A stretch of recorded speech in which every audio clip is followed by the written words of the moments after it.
Mr. Halpern. Thanks, Judge. This is Mr. Montez, number 36. 22 CR 7002, People versus Montez. Entries. Daniel Cohen on behalf of the people. And Robert Halpern on behalf of Mr. Montez, who is present in custody in the courtroom today. I was set for sentencing today. That's correct. Ready to proceed? Yes. Yes, Your Honor. Prosecution. Thank you, Your Honor. I will just initially note, well, as the court is aware, this is a case that it's a fairly small range of sentencing between 20 and 25 years. I am going to be asking for the 25 years. I thought it believe, was, did I typo? I thought it was 24. sorry, 2024, pardon me. That was the older, the previous one was 2024. I'm asking for that 24 years. I know, I think we're all aware of Mr. Montez's situation, but at the end of the day, this was a very violent assault against peace officers when they were trying to enforce the law and protect the peace and sanctity of the Denver Union Station bus station. As someone who has regularly used that bus station, I know how harrowing it can be at times. And I know the amount of work that RTD has put into that to try and make the public transportation system safer in this city.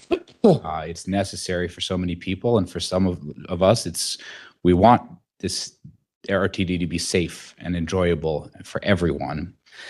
And Mr. Montez, through his actions, severely disrupted that. And I believe that based on the nature of his offense, he has earned those 24 years. I will say that in preparing for this trial, in speaking to some of the officer witnesses, one witness, what stood out in my mind is when I asked him, what did you think when you saw what happened? He told me, my first thought was I just lost a colleague, because the stabbing was just that violent and aggressive. And thankfully, the officer who was stabbed repeatedly in this case, his vest did exactly what we hoped it would do. It prevented him from receiving any further serious injuries. It prevented him from being killed. But there were lasting effects in this case. The officer whose hand got cut suffered a fairly severe infection as a result of that, and is, I believe, still on desk duty as a result of that. His hand has never really gotten back to full functioning. This has affected a lot of people in a lot of different ways. There's a very large restitution amount, and I don't know if I haven't had a chance to talk to Mr. Halpern about this, so I will state that it's in excess of $20,000. So if I could have an opportunity to file a written motion, because it's divided between multiple different officers and expenses, so if I could have permission to file a written restitution request after conferring with Mr. Halpern about it, and I can get that done in the next week to week and a half. To be heard before sentencing. Mr. Halpern. Thanks, Judge.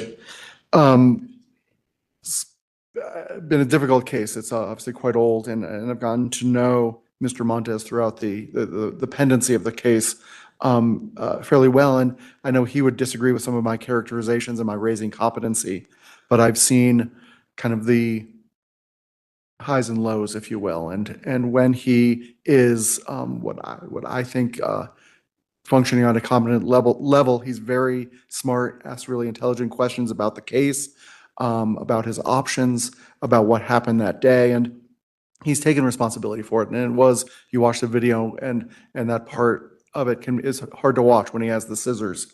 But there is a long standoff, and that's in front of an elevator. I watched the video. Okay. And what Mr. Montez is talking about, and you hear it on the video, is at some point they do say that he can go.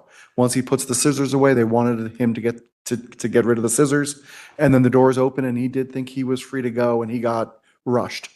I think it's pretty clear that they weren't going to let him go given the circumstances, but he believed that and stepped back onto the elevator, and then they rushed him, and he reacted. And again, it's scary watching that reaction, and I'm glad they were wearing the vests. And I'm also glad that Mr. Montez, before the trial, opted for this option. While it's still a hefty sentence he's looking at, I would be concerned about post-trial and what he'd be looking at potentially the rest of his life.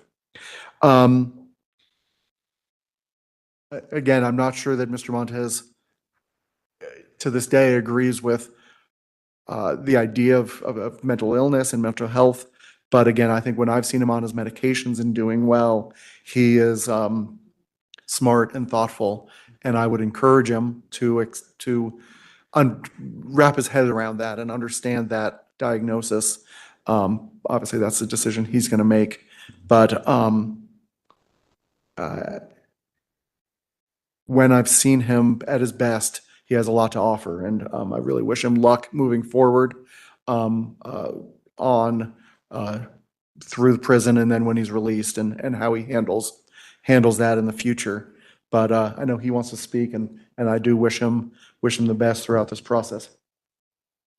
All right, sir, you have the right to tell me anything you'd like me to know about this case and what your sentence could be. I really have no interest in anything else. The only issue for this court is what should the sentence be? All right, this is very important about the case and about the sentencing. Very important that my diplomatic community, highest degree, was automatically uploaded and in effect February 2023. It will be against my rights as a king and diplomatic community to prosecute me. Protocol. I am a king.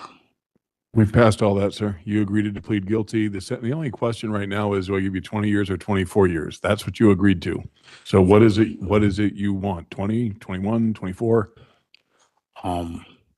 With diplomatic community highest degree, is what I'm trying to understand is that I'm not supposed to be prosecuted.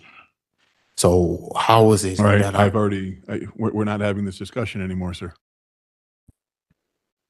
You need to talk to me about the sentence. At least Your record has been made. You have no diplomatic immunity. I'm sentencing you to 24 years in the Department of Corrections. There's a 3-year period of mandatory parole, and I will give you, what's his pre-sentence confinement credit? 1,043 days. 1,043 days of Can we do pre-sentence 20? confinement credit, and we will determine restitution within 63 days. Good luck, sir. And just like that, the so-called king walked into court and walked out with 24 years. No crown, no immunity, just consequences. This is what happens when fantasy meets reality, and reality wins every single time. The court gave him a chance to speak, but instead of taking responsibility, he doubled down on nonsense. And in the end, that cost him everything. If you think this was crazy, wait till you see the next case. Make sure you subscribe, drop your thoughts in the comments, and stay tuned, because in the courtroom, the truth always comes out.